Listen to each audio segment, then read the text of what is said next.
Je veux le proclamer du sommet des montagnes. Ta grâce est sans limite, ta bonté sans égard, ta tendresse m'envahit, ta bonté me poursuit, ton amour m'émerveille. 1, 2, 3, 4.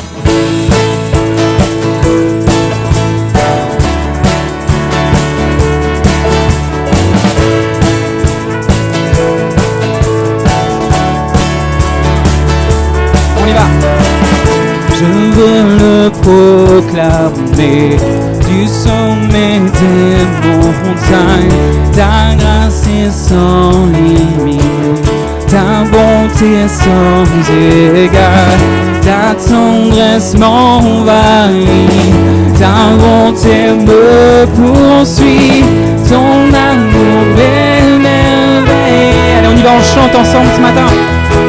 Et je chante car tu es bon, et je danse car tu es bon, et je crie de joie. Tu es bon pour moi.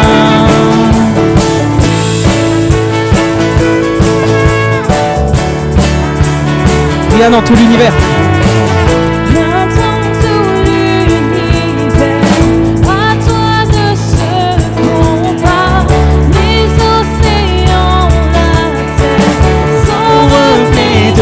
Ta gloire dans mes plus sombres nuits, ta splendeur m'éblouit, ton amour m'émerveille. Je chante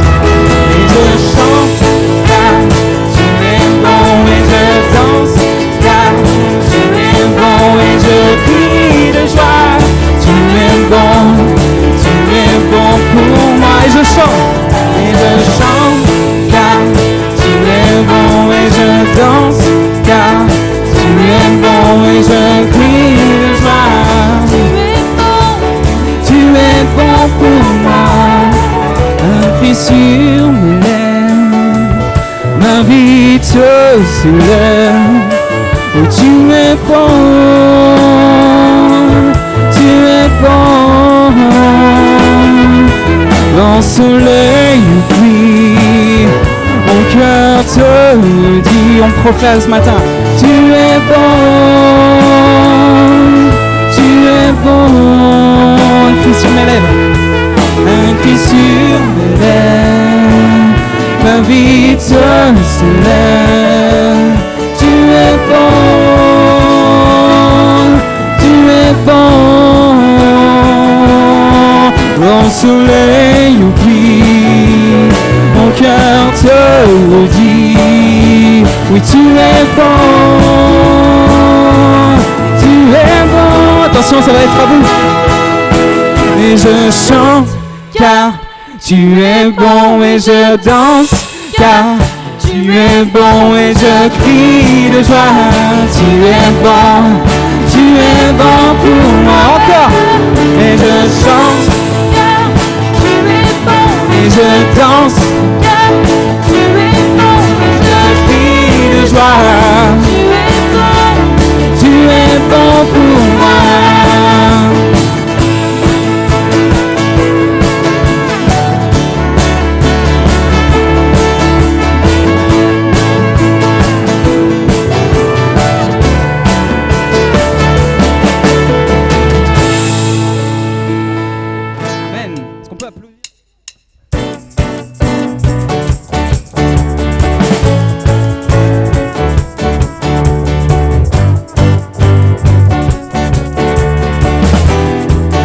Tu es grand et admirable.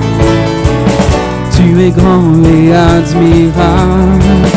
Tu es saint et véritable, éternel, incomparable. Tu es là, il est là ce matin. Tu es fort et insondable, infini et redoutable, majestueux, immuable. Tu es là. Nous te chantons, nous proclamons on y va ensemble. Tout puissant, souverain, tu tiens ma vie dans ta main. Rédempteur, couronné, par toi je suis libéré.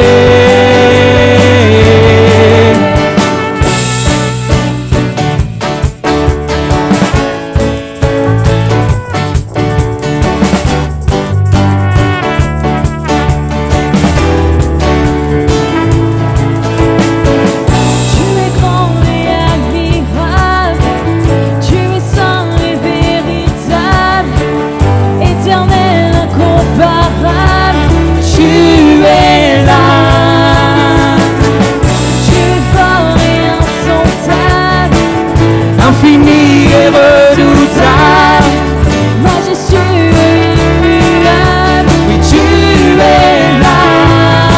Nous te chantons, nous proclamons, tout puissant, souverain, tu tiens ma vie dans ta main. Rédempteur, couronné, à toi je suis libéré. Oui, tout puissant, souverain, tu tiens ma vie dans ta main. Rédempteur, couronné, par toi je suis libéré. Entends nos cris, entends nos cœurs, nous sommes unis pour toi Seigneur. Entends nos cris, entends nos cœurs, nous sommes unis pour toi Seigneur. Entends nos cris, entends nos cœurs, nous sommes unis pour toi Seigneur. Entends nos cris, entends nos cœurs, nous sommes unis pour toi Seigneur. Tout puissant, souverain, tu tiens ma vie dans ta main. Rédempteur, couronné, par toi je suis libéré. Oui, tu es tout puissant, souverain, tu tiens ma vie dans ta main. Rédempteur, couronné, par toi je suis libéré. Tout puissant, souverain, tu tiens ma vie. Proclame-le pour ta vie ce matin. Rédempteur, couronné, par toi je suis libéré. Une dernière fois. Tout puissant, souverain, tu tiens ma vie dans ta main. Rédempteur, couronné, par toi je suis libéré. Amen.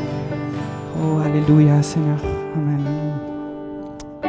On va laisser toute la place à la parole de Dieu.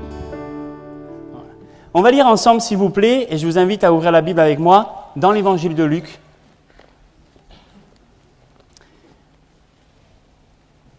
Et j'aimerais qu'on puisse ce matin parler d'un homme, vous le voyez, c'est écrit ici. Alors, on va parler de Jésus, hein, mais vous savez ce que nous dit la Bible. La Bible nous dit que, il y a des gens dans la parole, des gens qui avaient la foi et qui nous servent d'exemple. Il y a des bons exemples, il y en a des un peu moins bons, puis il y a des exemples qui sont, j'allais dire, très humains, un peu comme nous, hein, qui sont à moitié bons et puis à moitié pas très bons. Voilà, et ça nous apprend plein de choses. Alors ce matin, j'aimerais qu'on puisse regarder, considérer un petit peu l'exemple de Joseph d'Arimathée et puis peut-être saisir des choses pour notre vie aujourd'hui. Alors on lit ensemble dans Luc chapitre 23 et on lit à partir du verset 50, quelques versets, Luc 23, 50. Il y avait un conseiller nommé Joseph, homme bon et juste, qui n'avait point participé à la décision et aux actes des autres. Il était d'Arimathée, une ville des Juifs. Et il attendait le royaume de Dieu. Cet homme se rendit vers Pilate et demanda le corps de Jésus. Il le descendit de la croix, l'enveloppa d'un linceul et le déposa dans un sépulcre taillé dans le roc où personne n'avait encore été mis. C'était le jour de la préparation et le sabbat allait commencer. Amen. On s'arrêtera là. Je vais voir si la télécommande marche. Voilà. Normalement, je l'avais même écrit. Si ça marche, si c'était dans l'autre sens. Est-ce qu'il y a un bouton ou pas? Sinon, c'est pas grave. Hop, ça a l'air de marcher. Bon, sinon, ça passera tout seul, c'est pas grave. Hein. Ça va suivre la technique qui est au point ici. Nous allons parler de Joseph d'Arimathée, mais j'aimerais qu'avant, on puisse encore peut-être prier ensemble, si vous voulez bien, s'il vous plaît. Et, Seigneur notre Dieu, nous sommes heureux d'être là ce matin dans ta présence. C'est vrai, nous l'avons chanté, tu es un Dieu bon, le Dieu bon. C'est vrai, tu es celui qui tient toutes choses dans sa main, qui est souverain. Et ce matin, nous le croyons, tu nous as précédés dans ce lieu. Seigneur, tu n'es pas notre invité, mais tu nous accueilles dans ta présence ce matin encore. Et nous voulons, nous voulons simplement ouvrir nos cœurs encore à ta parole. Dispose nos cœurs à entendre, à écouter ta voix, ce que tu veux nous dire. Dispose nos cœurs à recevoir ta parole ce matin encore. Seigneur, ta parole, elle est la vérité. Ta parole, c'est ce marteau qui brise le roc encore. Et ce matin, nous prions pour qu'elle puisse pénétrer jusqu'au fond de nos cœurs encore, que nous puissions non seulement l'entendre et l'écouter, mais aussi la mettre en pratique. Seigneur, nous avons besoin de toi. Merci pour qui tu es, merci pour ce que tu fais. Que toute la gloire te revienne encore ce matin au nom de Jésus-Christ. Amen. Alléluia, Seigneur. Voilà, nous parlons donc de Joseph. Et la Bible nous dit ici, vous savez, vous connaissez, je suis sûr pour beaucoup d'entre vous, peut-être sans doute tous, le moment où ça se passe, on lit ensemble ce qui se passe. Joseph va descendre Jésus de la croix, donc on comprend bien que juste après que Jésus ait été crucifié, et même quelques heures après, on est dans l'épisode que l'on vient de lire ici. Et donc c'est une période plutôt sombre, c'est une période où c'est pas évident peut-être pour les disciples de Jésus. D'ailleurs, la Bible, quand on la lit, nous laisse comprendre, nous laisse entendre que les disciples finalement ils s'étaient un peu éparpillés, écartés, qu'ils étaient plus là au pied de Jésus, pour la plupart, en tout cas, ils avaient un peu fui. Et puis là, il y a un homme qui est inconnu jusque-là, qui vient honorer Christ. Malgré peut-être tout ce qu'il pouvait être, tout ce que les autres pouvaient penser de lui, il vient pour honorer Christ. La Bible nous dit, et c'est Jean qui en parle, les 4 évangiles nous parlent de ce moment où Joseph vient descendre Jésus de la croix, et Jean nous dit que Joseph d'Arimathée, c'était un disciple de Christ, mais en secret. Et ce jour-là, le jour où peut-être Joseph aurait pu dire « j'ai bien fait de rester disciple secret parce que là, c'est bon, Jésus est mort sur la croix. Peut-être le jour où il aurait pu dire « voilà, j'en parle pas, on va voir ce qui se passe. » c'est ce jour-là que Joseph choisit, si c'est lui qui le choisit, je vous laisse apprécier ça, mais c'est ce jour-là où Joseph va venir et va prendre position, va s'affirmer, va s'afficher en tant que disciple de Jésus. Parfois, vous savez, il y a des moments qui ne sont pas évidents, il y a des obstacles, il y a peut-être des moments sombres dans nos vies, et on peut être un petit peu un disciple, excusez-moi de le dire comme ça, mais un disciple en secret, en demi-teinte, un petit peu, un disciple discret. Et des fois, il y a un moment donné dans nos vies, il y a un moment donné dans ce que l'on peut connaître, dans l'histoire que l'on peut traverser dans nos vies, qui peut-être va être un moment qu'on doit saisir. Alors bien sûr, je le crois, c'est pas simplement du fait de son humanité à Joseph, il y a autre chose derrière qui agit, il y a l'œuvre du Seigneur, bien sûr, dans son cœur, et on va en parler ce matin, mais il aurait pu, je pense, passer à côté de ça, en disant, moi je vais rester un disciple secret. C'est ce que j'ai été pendant 3 ans, là, peut-être, ou 2 ans, ou 1 an, je ne sais pas, ou quelques mois. Je vais rester disciple secret. Il aurait pu se dire ça, mais ce n'est pas ce qui se passe. La Bible nous dit 2 choses, 2 et demi sur Joseph avant qu'on puisse entrer dans peut-être ce qui va se passer, vraiment ce que Joseph va faire. La Bible nous dit 2 choses ici, Luc nous dit 2 choses. Il nous dit premièrement que c'était un homme qui attendait le royaume de Dieu. J'inverse les 2 un peu volontairement, mais ça commence en disant qu'il était bon et juste, mais la Bible nous dit qu'il attendait le royaume de Dieu. Il attendait le royaume de Dieu. Attendre le royaume de Dieu... À l'époque, pour nous aujourd'hui peut-être on a la Bible avec l'Apocalypse, avec tout ça, il y a des choses, c'est un peu plus calé dans nos esprits, dans nos têtes, dans notre connaissance.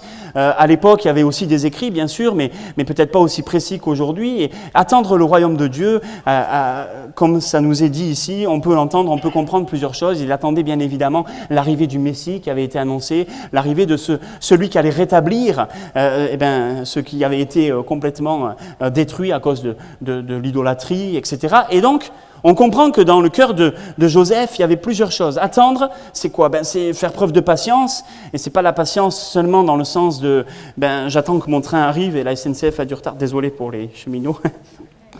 Il y a aucune. Mais c'est pas juste j'attends patiemment comme ça et je m'agace un petit peu et je m'énerve. parce que les trains sont toujours en retard. Non, c'est pas vrai, c'est pas vrai.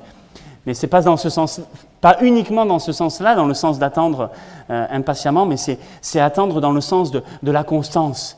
Attendre dans le sens de dire, eh ben voilà, il y a la patience, mais il y a la patience avec l'espérance. Je sais que ça va arriver. Et je sais que ça va arriver. Et comme je sais que ça va arriver, eh ben j'attends. Et rien ne me fera arrêter d'attendre. Je resterai comme ça et j'attendrai. Peu importe justement ce qui peut se passer, je continuerai à attendre. Il attendait le royaume de Dieu. Il espérait. Et il avait aussi dans cette espérance, l'assurance. Parce que dans l'espérance, il y a de l'assurance. Là aussi, c'est pas juste, j'espère qu'aujourd'hui il va faire beau. Parce qu'aujourd'hui, ils n'ont pas prévu très beau. Mais on peut espérer qu'aujourd'hui, il va faire beau. Mais on n'en est pas sûr quand même. Surtout qu'aujourd'hui, on sait que la météo, des fois aussi, comme la SNCF, peut un peu se tromper sur les... Non, je plaisante. Allez, j'arrête mes blagues avec la SNCF parce que Mathias va m'en vouloir. Je ne sais pas s'il y en a d'autres, mais j'arrête.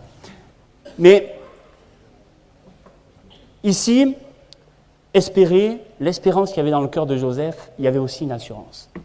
L'assurance que le royaume de Dieu, il allait arriver parce que c'était écrit.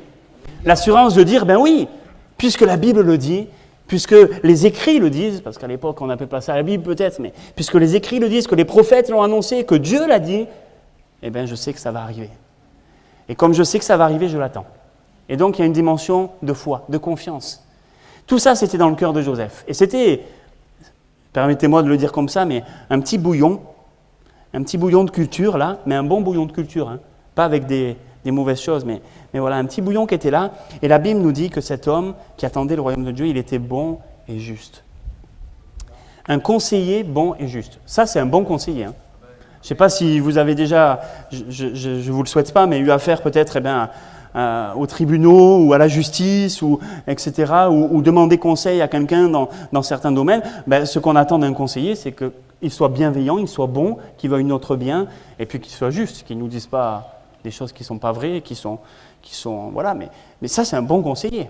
Conseiller, vous savez ce que ça veut dire, il y avait ce Saint-Hédrin qui était là, ce conseil qui était là, conseil des sages. Il y avait alors à Jérusalem 71 sages qui étaient là, et puis dans les autres villes, il y avait aussi des conseils. Alors, est-ce que, sans doute, Joseph était là à Jérusalem, partie intégrante de ce conseil, un conseiller, et il était un conseiller bon et juste. Ça c'est un bon conseiller. Et d'après Matthieu, c'est Matthieu qui nous dit ça, quand il nous parle de Joseph, il nous dit que c'était un homme riche. Marc nous dit, lui, que c'était un conseiller de distinction. Donc, c'était pas n'importe qui. Au niveau de sa place dans la société, au niveau de son importance, de son influence, c'était pas n'importe qui, Joseph. Mais malgré ce qu'il était, malgré ce qu'il possédait, malgré l'influence qu'il pouvait avoir, il était resté, en tout cas c'est ce que la Bible nous dit, bon et juste. Et ça c'est bien. La Bible nous dit, vous savez que Jésus, il est l'admirable conseiller. C'est comme ça qu'il nous est présenté, plusieurs centaines d'années avant qu'il vienne sur la terre. C'est Isaïe qui en parle. On l'appellera l'admirable conseiller, le bon conseiller. Et en veillant sur le cœur, sur les motivations, la justice, la bonté, l'amour, la vérité sont là, dans le cœur de Joseph. Et finalement, il y avait déjà un cœur qui était, permettez-moi là aussi de le dire comme ça, mais proche de Jésus. Bien sûr, il avait besoin de vivre des choses avec Christ. Bien sûr, il avait besoin peut-être de faire un pas supplémentaire. On va en parler aussi, mais déjà, il y avait tout ça qui était là. Et la Bible nous dit aussi, et ça c'est important, que Joseph n'avait pas participé à la décision des actes qu'avait pris le conseil. Ni à la décision, ni aux actes d'ailleurs. Voilà, la Bible nous dit, il n'avait point participé à la décision et aux actes des autres.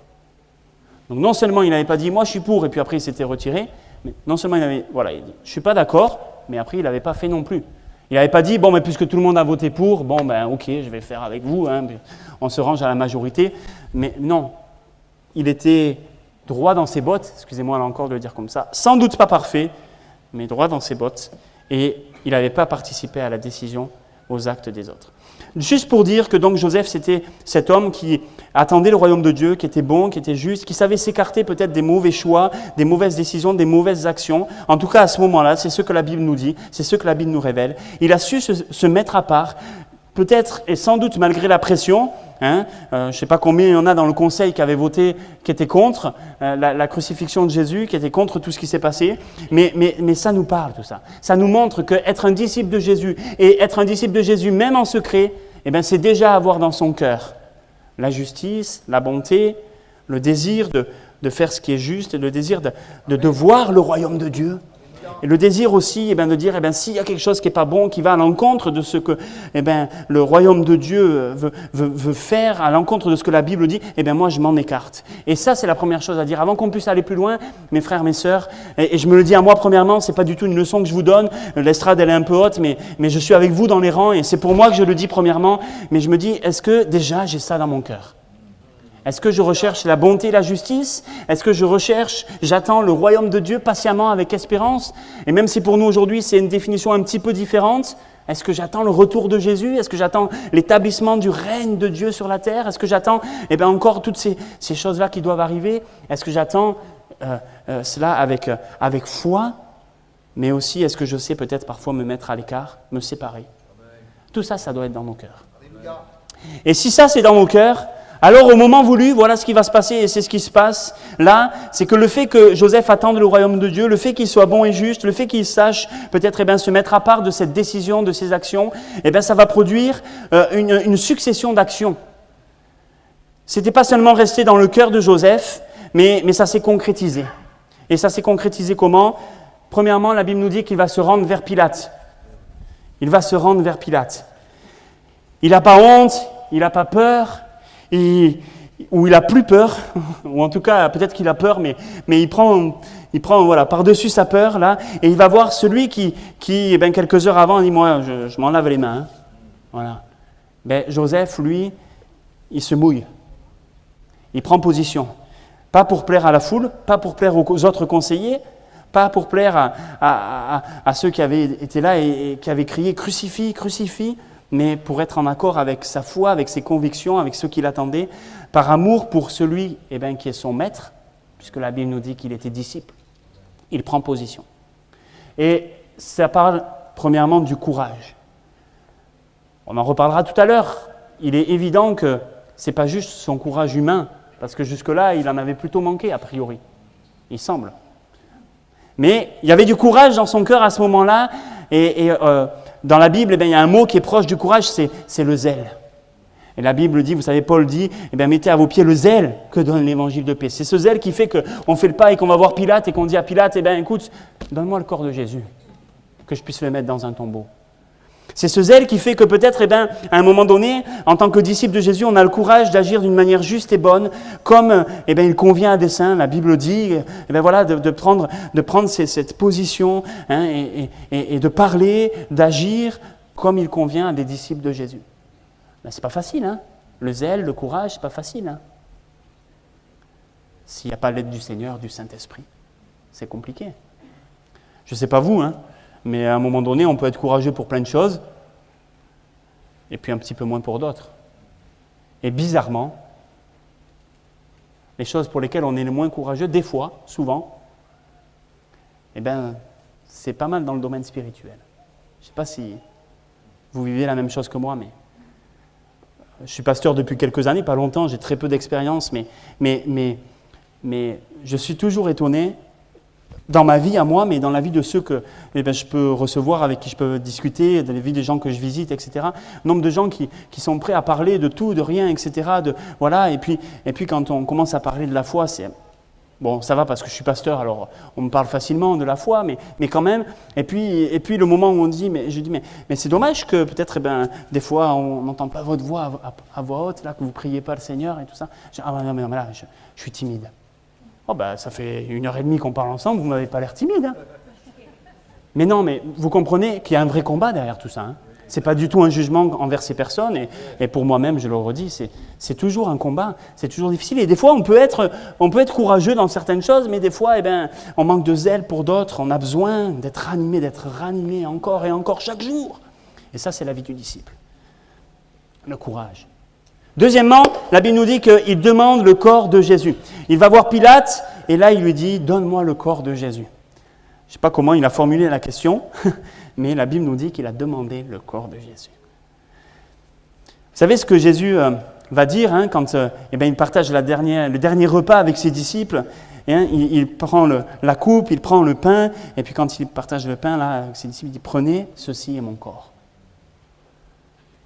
Prendre le corps de Jésus. Alors bien sûr, il y a toute une symbolique, une signification, je ne m'y attarde pas ce matin, on n'a pas trop le temps, mais prendre le corps de Jésus, c'est aussi, d'une certaine manière, se rapprocher, rentrer en communion avec lui, c'est venir l'honorer, et c'est ce que voulait Joseph, honorer Jésus en lui donnant une sépulture qui était convenable, qui était honorifique. Il voulait rester près de celui qui était son maître, il voulait reprendre avec lui celui qui était son maître, mais pour ça, il fallait oser demander Jésus. Il fallait oser. Et d'ailleurs, Marc dit, il osa demander à Pilate le corps de Jésus. Il osa. Parce que oui, il fallait oser. Il fallait oser. Vous savez, quand quelqu'un mourait sur la croix, ce n'était pas prévu qu'il soit enterré comme il faut dans une sépulture avec tous les honneurs et toutes les coutumes de l'époque. Ce n'était pas prévu comme ça. Il fallait oser demander à Pilate. Et c'est ce que fait Joseph. Et c'est pas rien. Parce que non seulement il y avait Pilate, mais il y avait tous les autres conseillers, il y avait tous les autres juifs, tous les religieux. Il fallait oser. Il l'a fait. Et pour ça, je crois qu'il fallait de la détermination. Je crois que Joseph, il était déterminé à honorer Jésus. Déterminé à prendre Jésus avec lui, d'une certaine manière, et à dire, moi je ne laisserai pas Jésus, excusez-moi de le dire comme ça, je suis désolé, mais pourrir sur la croix. Je ne laisserai pas son corps pourrir sur la croix, je ne laisserai pas là comme ça, ou alors être jeté dans un... Mais je veux prendre Jésus et honorer mon maître. Et ça, c'est bon. Ça, c'est bon. Et ça fait partie aussi du cœur du disciple d'être déterminé. Alors, ce n'est pas une détermination bête et stupide, et on n'est pas des... mais il y a une détermination qui est motivée, qui est animée par, encore une fois, le zèle, le désir d'honorer Dieu. Et ça, c'est bon. Ça, c'est bon. Troisièmement, la Bible nous dit que, après avoir demandé à Pilate le corps de Jésus, il le descend de la croix. Il descend le corps de la croix. Joseph, je vous le disais à l'instant, il n'a pas voulu laisser Jésus sur la croix, mais il l'a descendu de ce bois infâme, on le chante. Voilà. Alors bien sûr, pour nous, il y a un véritable message derrière ça, avec le recul que l'on a aujourd'hui. On sait ce qui se passe ensuite, on sait ce qui se passe quelques jours plus tard, on sait ce qui se passe quelques semaines plus tard, et on sait ce qui se passe encore aujourd'hui, grâce à ce que Jésus a accompli sur la croix. Amen. Alors, ce bois infâme, terrible, horrible, pour nous aujourd'hui, il est extraordinaire aussi. Mais à ce moment-là, remettons-nous un petit peu dans le contexte, remettons-nous un petit peu peut-être à la place de Joseph. Joseph qui était disciple de Jésus, qui attendait le royaume de Dieu. Et là, il voit Jésus crucifié avec les brigands, à la merci, excusez-moi, mais là encore, pour les détails, mais à la merci des oiseaux du ciel, à la merci de tous les animaux qui pouvaient peut-être atteindre Jésus sur cette croix, etc. Alors ça faisait que quelques heures, mais Joseph n'a pas attendu. Et il a été voir Pilate et il a descendu Jésus de la croix. Il n'a pas laissé son sauveur sur la croix. Il n'a pas abandonné son maître sur la croix en pensant que tout était terminé. Mais il a fait preuve d'une certaine... En tout cas, il me plaît de le penser comme ça. Il y avait derrière ça, je crois, une certaine foi dans le cœur de Joseph. Une certaine foi de dire, Jésus n'est plus sur la croix. Voilà. L'histoire n'est pas finie. Une certaine foi de dire, peut-être Joseph avait entendu le message que Jésus avait prêché plusieurs fois, peut-être qu'il était dans la foule quand Jésus a annoncé qu'il allait mourir et ressusciter, et peut-être qu'à ce moment-là, il s'en est souvenu, je ne sais pas, ça ne nous est pas dit. Je ne veux pas spéculer, mais peut-être, et la Bible nous dit qu'il a enseigné ces choses à ses disciples.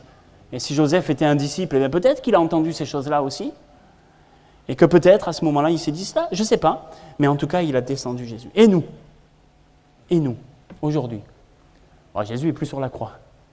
Mais parfois, il n'est plus sur la croix dans les faits, on le sait, Jésus est ressuscité, il n'y a pas de problème avec ça, on est au courant, mais dans nos cœurs, est-ce que Jésus est vraiment descendu de la croix? Ou est-ce qu'il y est toujours? Est-ce que, Jésus, c'est celui qui est mort, entre guillemets, ou qui ne peut plus rien faire dans nos vies parce qu'il est toujours sur la croix? Ou est-ce que, on croit qu'il est vivant et agissant et on lui laisse la place et le pouvoir et l'espace pour agir dans nos vies? Est-ce qu'on lui accorde la foi nécessaire pour qu'il puisse agir dans nos vies? C'est important. C'est important. La foi, bien sûr, c'est ce qui caractérise notre salut. On est sauvé par grâce, par le moyen de la foi. Ça ne vient pas de nous. Mais la Bible nous dit aussi, et Jésus lui-même le dira, et c'était déjà dit dans l'Ancien Testament, notamment par le prophète Habakkuk et par d'autres, mais le juste, il vit par la foi. Ce n'est pas juste le salut, mais c'est la vie par la foi. Amen. La foi, je citais tout à l'heure, les chaussures du zèle, mais Paul dira que la foi, c'est le bouclier qui nous aide à éteindre les traits enflammés de l'ennemi. La foi, c'est ce qui nous permet d'avancer aussi. Et il nous faut y croire. Quatrièmement, la Bible nous dit que Joseph, après avoir descendu Jésus de la croix, il l'enveloppa dans un linceul. Et le linceul, vous savez, quand on regarde dans l'évangile de Jean notamment, la Bible nous dit que Nicodème va venir avec lui et qu'il avait acheté des parfums, des aromates, et que Joseph et Nicodème ensemble vont venir embaumer Jésus. Comme c'était la coutume, ils vont venir lui mettre le linceul, mettre les aromates, etc. On sait que les femmes aussi vont vouloir venir le faire quelques jours plus tard, mais bon, voilà, ça n'a pas pu être possible parce que Jésus était déjà plus là, il était ressuscité. Mais eux l'ont fait déjà. Et il y a une attention particulière qui est apportée ici. Voilà, ils n'ont pas juste pris Jésus en disant, on a le corps de Jésus, de toute façon, il est mort, on va le mettre dans un tombeau peut-être, et puis mais il y a une attention particulière qu'il voulait apporter, encore une fois, à celui qui était son maître. Encore une fois, une dimension de l'honneur. Et le linceul, c'est le symbole de la louange, de l'adoration. Les aromates, les parfums, c'est le symbole de ce qu'on donne à Dieu, de ce qu'on offre à Dieu, de ce qu'on fait monter au Seigneur. C'est le symbole d'un profond respect, d'une grande considération pour Dieu. Et Joseph, il prend le risque d'aller demander à Pilate, etc., de descendre Jésus de la croix devant peut-être les gens qui étaient là et qui regardaient, devant des soldats romains, etc. Il prend le risque, pourquoi ? Pour louer, pour adorer, pour honorer Dieu, pour honorer Jésus. Sachons honorer Dieu, nous aussi. Au quotidien, dans notre louange, dans notre adoration, sachons l'honorer dans notre vie de prière, sachons l'honorer dans notre consécration, dans ces choses. Ayons un profond respect pour celui qui nous a sauvés. Envelopper Jésus dans le linceul, déposer les aromates, les parfums, c'est honorer notre Maître. Et Joseph avait bien compris ça. À ce moment-là, bien sûr, on pourrait dire, et c'est vrai, c'est ce que Jean nous dit aussi, c'était la coutume de l'époque, c'est comme ça qu'on faisait. Joseph, il n'a pas inventé, il n'a pas fait quelque chose, c'était comme ça que ça se pratiquait.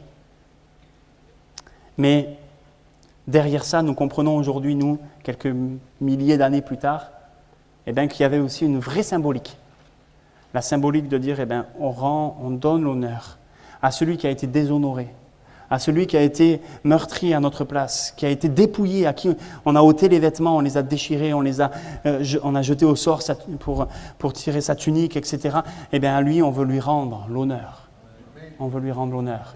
Celui qu'il a perdu à cause de nous, d'une certaine manière, dont il s'est dépouillé à cause de nous, nous voulons lui rendre l'honneur par notre louange et notre adoration. Et ça, c'est aussi ce qui caractérise le cœur d'un disciple. Enfin, la Bible nous dit que Joseph, il va l'envelopper dans un linceul, c'est la louange, et puis il va le déposer dans un sépulcre. Il va le déposer dans un sépulcre taillé dans le roc où personne n'avait encore été mis. Il y a 2 détails qui nous sont donnés ici par Luc, 2 détails intéressants. J'aimerais m'y arrêter 2 minutes avec vous, je serai rapide. Premièrement, taillé dans le roc. Taillé dans le roc, c'est quelque chose qui est dur, c'est quelque chose qui est, qui va pas. Et d'ailleurs, pour ceux qui peut-être ont eu la chance de voyager à Jérusalem, il y a plusieurs lieux selon mais un lieu probable qu'on peut visiter, un tombeau qui est là taillé dans le roc, le lieu qui sans doute semble le plus probant, en tout cas pour nous. Cet endroit-là, quand on rentre dedans, on se dit oui, là il peut se passer 2000, 3000, 4000 ans, à moins que la montagne s'effondre. Ça ne va pas bouger. La pierre peut peut-être s'éroder un petit peu, ça peut devenir un petit peu glissant, et on le voit d'ailleurs, parce qu'à force que les gens viennent le visiter, ça devient un petit peu glissant, mais mais le tombeau, il est là, ça ne bouge pas, c'est solide. C'est solide. Et d'ailleurs, la Bible le dit elle-même. Jésus dit, celui qui entend mes paroles, qui les met en pratique, il est comme un homme sage qui construit sa maison sur le roc. Peu importe ce qui peut se passer, ça tient. Et finalement, là, on retrouve cette notion de quelque chose qui n'est pas éphémère, qui n'est pas temporaire, mais c'est un endroit où Jésus ne va pas être à la merci des fluctuations de la météo, à la merci de peut-être, encore une fois, certaines choses qui auraient pu venir là, mais il est là. Et il est dans ce sépulcre, il est dans le roc. Jésus, la Bible nous dit qu'il est le rocher des siècles, la pierre angulaire, qu'il est celui sur qui on peut bâtir sa vie. Et nous devons réaliser que dans cette dimension, quand Joseph vient placer Jésus là, finalement, il vient aussi dans la symbolique, en tout cas, je le perçois comme ça, il vient aussi montrer que Jésus, c'est celui qui demeure, celui qui ne change pas, celui qui est éternel, celui qui est là et l'œuvre qu'il a accomplie en mourant sur la croix, aussi en ressuscitant, elle est là. Et ce tombeau, il en est le témoignage. Il en est le témoignage. Il est vide. Ce n'est pas un lieu de culte, le tombeau. Il est vide. Mais c'est un lieu de mémoire aussi. C'est un lieu où on peut dire, on peut se rappeler. On peut dire, ma foi, elle est solide parce qu'elle est fondée sur celui qui est le rocher. Et ça, c'est important. Sachons déposer Christ à un endroit qui dure dans nos vies. Un endroit où il n'y a rien qui pourra l'enlever. Un endroit où, quelles que soient les tempêtes, quels que soient peut-être les événements dans nos vies, rien ne pourra l'ôter de là, parce qu'il est fermement établi dans notre vie. Et bâtissons notre vie sur lui, qu'il soit déposé au fond de notre cœur comme la pierre angulaire de notre foi, de notre vie. Ça, c'est important et c'est ce qui fait une vie de disciple. Et puis la Bible nous dit aussi que c'était un tombeau où personne n'avait été mis. Et une place de choix, une place unique donnée à personne d'autre. Personne n'avait occupé cette place. Et tout ça, ça nous parle de la consécration. Le fait de mettre Jésus à une place unique dans notre vie, le fait de le mettre à un endroit où rien ni personne ne pourra l'enlever, le fait de dire, finalement, Jésus est là où nul autre n'a été, où nul autre ne sera, et où jamais personne n'est aujourd'hui, parce que c'est Jésus, c'est mon Seigneur, c'est mon Maître, ça, c'est le symbole de la consécration. Oui, Seigneur, je suis tout entier à toi. Ma vie est tout entière à toi. Et Joseph, en déposant Jésus dans ce sépulcre, je me dis, c'est aussi un symbole de sa consécration, de la place qu'il voulait donner à Jésus dans sa vie. La première, une place qui dure, une place qui va rester. Redonnons à Jésus la première place dans nos vies. Je ne sais pas où tu en es dans ta vie avec le Seigneur, je ne sais pas où tu en es dans ton cheminement avec Dieu, dans ton pèlerinage avec le Seigneur Jésus. Je ne sais pas où tu en es. Mais Jésus doit toujours avoir une place unique dans nos cœurs. Et avouons, en tout cas, je l'avoue, frères et sœurs, et je suis honnête avec vous ce matin, je veux être transparent, mais des fois, il y a tellement de choses qui pourraient venir essayer de prendre la place de Jésus, qui pourraient faire passer Jésus peut-être à la deuxième place. On ne s'en rend pas compte, c'est pas ce qu'on veut, c'est pas notre désir. Nous, on sait qu'on veut Jésus à la première place toujours, mais des fois, les événements de la vie, les choses viennent là, nous préoccupent plus que le royaume de Dieu ne nous préoccupe. Plus que ce que Jésus nous préoccupe. Donnons-lui une place que personne n'a jamais occupée. Que ni nos agendas, ni nos rendez-vous, ni nos smartphones, ni nos réseaux sociaux, que rien ne pourra jamais prendre. Et on comprend que ça se concrétise. Bien sûr, on est obligé de travailler, on est obligé de vivre, il n'y a pas de souci avec ça. Mais donnons à Jésus toujours la première place. Je termine. Jésus, ici, dans cet épisode, il est, là aussi je le mets entre guillemets, mais il est inactif. Il est mort. Jésus, dans cet épisode, il n'est pas en train d'enseigner Joseph en lui disant fais ci, fais ça, va. Jésus, il est sur cette croix. Et quand il est détaché de la croix et amené au sépulcre, la Bible nous dit, et c'est sûr et certain, Jésus est vraiment mort sur la croix. Mais Joseph nous enseigne beaucoup de choses qui doivent être dans notre vie de disciple. Nous, aujourd'hui, nous savons et nous croyons, et je crois que Joseph l'a cru aussi quelques heures plus tard, que Jésus est vivant. Mais Joseph nous enseigne ici que la vie de disciple, c'est une vie de courage, une vie de détermination, une vie de foi, une vie de louange, une vie de consécration. Et on doit être attentif Être attentif peut-être à ce qui se passe autour de nous, dans nos vies, et comme Joseph, peut-être savoir vaincre des fois des craintes, des peurs, peut-être des qu'en dira-t-on, qu'est-ce que vont penser les autres. Il faut savoir vaincre tout ça et savoir passer au-dessus de tout ça. On a besoin parfois, au profit de notre foi, de mettre toutes ces voies-là de côté peut-être et les faire taire. Jusque-là, vous savez, Joseph, il avait été un disciple en secret, nous l'avons dit ensemble. Mais quelles qu'en soient les raisons, il y a une chose qui avait changé ici. Parce que maintenant, alors que humainement, il n'y avait plus rien à espérer et à attendre de Jésus, Joseph, il prend position. Il y a eu, je le crois, de tout mon cœur, bien évidemment, je crois que ce n'est pas juste des qualités humaines que Joseph avait. Je crois qu'au-delà de ses qualités humaines, peut-être au-delà de son désir, de son aspiration, bien sûr, il y a eu une action de Jésus dans son cœur. Il a été touché, transformé. Et je vous disais tout à l'heure, Joseph, la Bible nous dit que, là, quand il va descendre Jésus de la croix, il y a Nicodème qui va venir avec lui. Vous savez, Nicodème, c'est celui à qui Jésus a dit « Oh là, mais si un homme veut voir le royaume de Dieu, il faut qu'il naisse de nouveau. Il faut qu'il naisse d'en haut, d'eau et d'esprit. » Et je crois qu'il y avait quelque chose qui s'était passé dans le cœur de Joseph, et peut-être même, a priori, dans le cœur de Nicodème. C'est que, oui, il y avait eu quelque chose dans leur cœur, là. Une transformation, une action de Dieu. Et le résultat de l'action de Christ dans le cœur, c'est que, oui, ces qualités peut-être qui étaient là, dans le cœur de Joseph, mais qui étaient gardées secrètes à un moment donné, elles se déploient, elles sont évidentes. Nos qualités humaines, vous savez, elles sont rien sans l'action de l'Esprit. Nos qualités humaines, aussi belles soient-elles, et tant mieux si vous êtes une belle personne, c'est super, mais elles ne nous aideront pas dans notre vie de disciple si notre vie de disciple, elle n'est pas animé, transformé, plongé dans la vie de l'Esprit. Ce matin, j'aimerais juste prendre 2 minutes avec vous encore. Vous me les accordez ou pas? Bon, de toute façon, je reviendrai aux prochaines vacances. Donc je verrai si vous me les avez accordées ou pas. Non, je vous embête. Mais j'aimerais prendre encore 2 minutes avec vous. Parce que je crois, vous savez que, il y a des exemples dans la Bible. Joseph est un homme, et quand on lit ça, il y a 4-5 versets, on peut passer vite dessus, on peut se dire, c'est super ce qu'a fait Joseph. Mais on peut aussi s'arrêter comme on l'a fait ce matin quelques minutes, et j'aimerais qu'on puisse le faire, juste pour faire un point sur notre vie aussi. Joseph, je le crois, n'était pas parfait, c'est évident, comme aucun d'entre nous ici. Mais posons-nous ces questions, frères et sœurs, dans nos cœurs. Et j'aimerais te poser cette question. Mon frère, ma sœur, Église de Nîmes, j'aimerais te poser cette question. Où est Jésus aujourd'hui? Où en est ta vie de disciple aujourd'hui? Est-ce que parfois peut-être, et c'est possible, et ce n'est pas du tout un jugement encore une fois, mais est-ce que parfois peut-être aujourd'hui, tu manques de courage et tu as besoin peut-être d'être animé par le Saint-Esprit pour prendre courage là, et pour vaincre peut-être une timidité, peut-être une peur, une crainte, peut-être une situation où il y a besoin de prendre une position.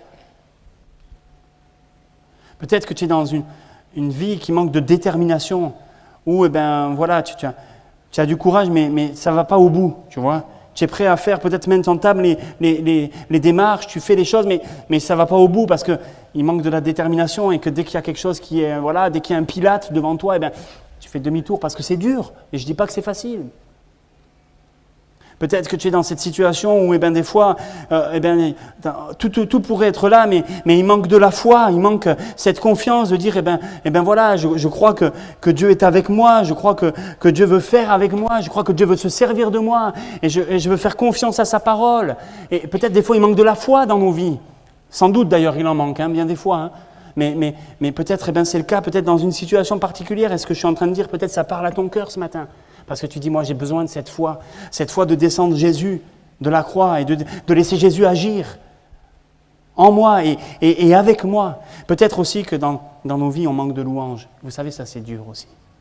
Aujourd'hui, je m'excuse, c'est pas du tout péjoratif ce que je vais dire là, mais aujourd'hui on est très très fort pour faire des beaux chants de louanges et on en a chanté des super, et j'ai rien contre les chants de louanges, attention. On est très fort pour faire des beaux chants de louanges, des chants qui touchent l'émotion, qui touchent le cœur, etc. Mais vous savez, on peut chanter des très beaux chants de louanges et de tout notre cœur, mais notre vie peut manquer de louanges et d'adoration pour Dieu. On peut manquer de rendre honneur à Jésus dans notre vie, au quotidien, même si on chante des très beaux chants de louanges de tout son cœur. Parce que la louange, c'est pas juste chanter des beaux chants de tout son cœur. La louange, l'adoration, l'honneur, c'est une vie entière. Une vie entière à la disposition de Dieu qui dit « Ma vie t'honore, Seigneur, ma vie t'adore, ma vie te loue. » Et toute ma vie, eh bien, c'est un chant. Toute ma vie. Le temps que je prends, c'est un temps qui t'honore. Le temps, ce qui compose ma vie, eh bien, ça te loue, ça t'adore. Ça doit te louer, t'adorer. Mes paroles, mes décisions, c'est pas facile. Hein. Je suis comme vous, hein. On est tous pareils. Peut-être que ta vie, peut-être que nos vies, aujourd'hui, elles manquent de consécration. Et on a besoin de dire, Seigneur, voilà, je t'aime vraiment, et je crois qu'ici, ce matin, vous aimez le Seigneur. Hein. Je t'aime vraiment. Mais pourtant, il y a encore des choses dans ma vie qui ne sont pas à toi. Peut-être il y a encore, je ne suis pas tout entier à toi. Peut-être il y a encore des choses dans ma vie, tu n'es pas là dans la place de choix, tu n'es pas sur le trône dans ma vie. Tu n'es pas à cet endroit où jamais personne n'a été mis. Mais il y a plein de choses qui sont là, peut-être des fois, où il y a une chose qui est là, et qui fait que j'ai besoin de m'abandonner complètement, de me consacrer, de me reconsacrer, de me mettre à part encore pour toi, Seigneur Jésus. J'aimerais qu'on puisse prier ce matin. Et si peut-être, ce matin, je vais le faire très rapidement, mais si peut-être quelqu'un ce matin avait à cœur de dire, Seigneur, moi j'ai besoin. J'ai besoin de courage, j'ai besoin de détermination, de foi, de louange, de consécration. J'ai besoin de ça dans ma vie. J'ai besoin de ton esprit, de l'action de ton esprit. Seigneur, viens renouveler, viens ranimer dans ma vie ces choses-là. Peut-être si c'est le cas ce matin dans votre vie, j'aimerais vous inviter. Je ne vais pas vous demander de vous lever, je ne vais pas vous demander de lever la main, mais simplement dans votre cœur, à vous, à dire au Seigneur, moi, Seigneur, mon Dieu, j'ai besoin, Jésus. J'ai besoin ce matin. Moi, Seigneur, j'ai besoin. Je veux être encore mieux que Joseph, mais je veux me servir de l'exemple de Joseph. Je veux être cet homme, cette femme qui ose pour toi, Seigneur. Cet homme, cette femme qui te rend honneur. Cet homme, cette femme qui te place là où jamais personne n'a été placé. Qui te loue, qui t'adore. Je veux être cet homme, cette femme-là. Je veux être un disciple, une disciple qui est entièrement consacrée à toi, Seigneur.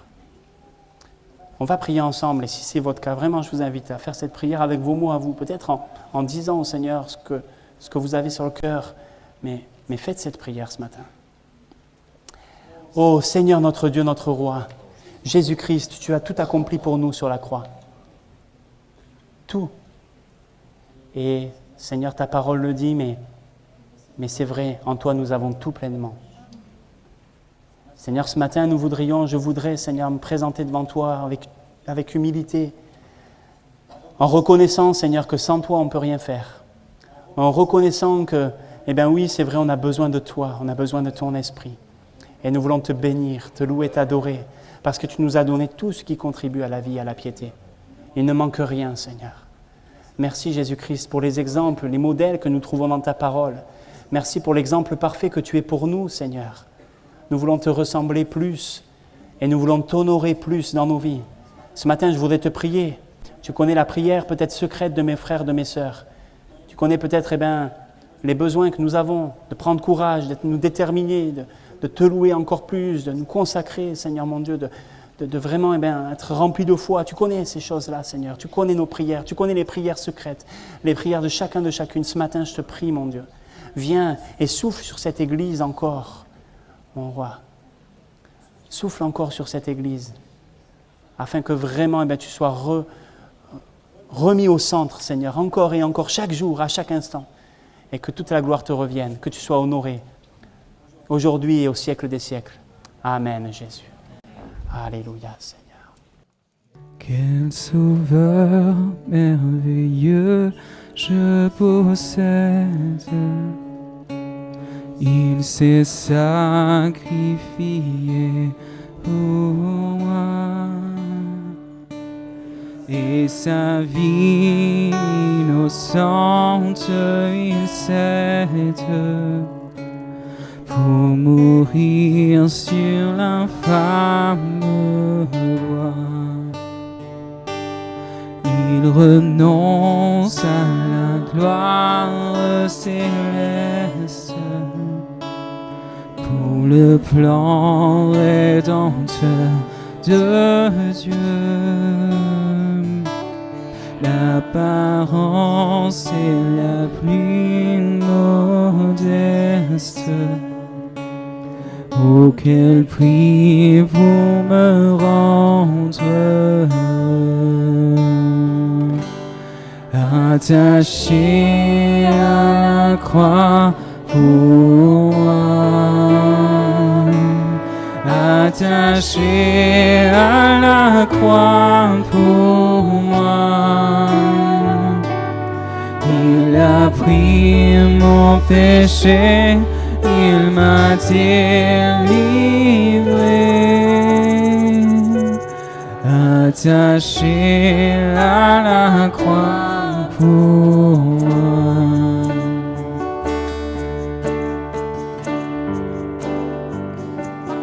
Maltraité, innocent pour ma vie, pour mes iniquités brisées,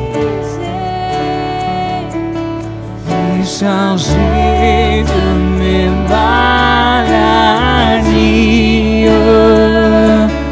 il mourut pour guérir, sauver, attaché à la croix pour moi, attaché à la croix pour moi. Il a pris mon péché, il m'a délivré, attaché à la croix pour moi.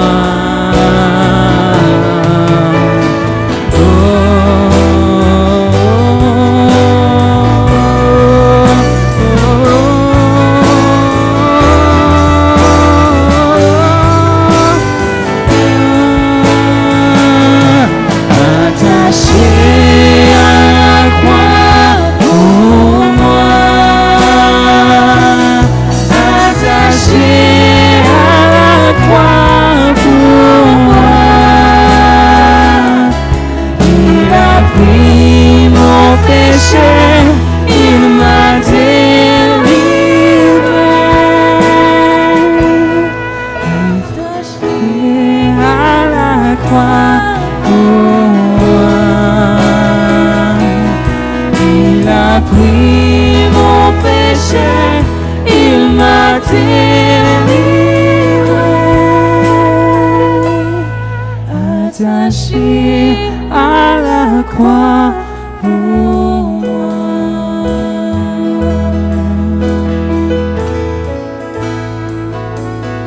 Oh, attaché pour moi, Seigneur.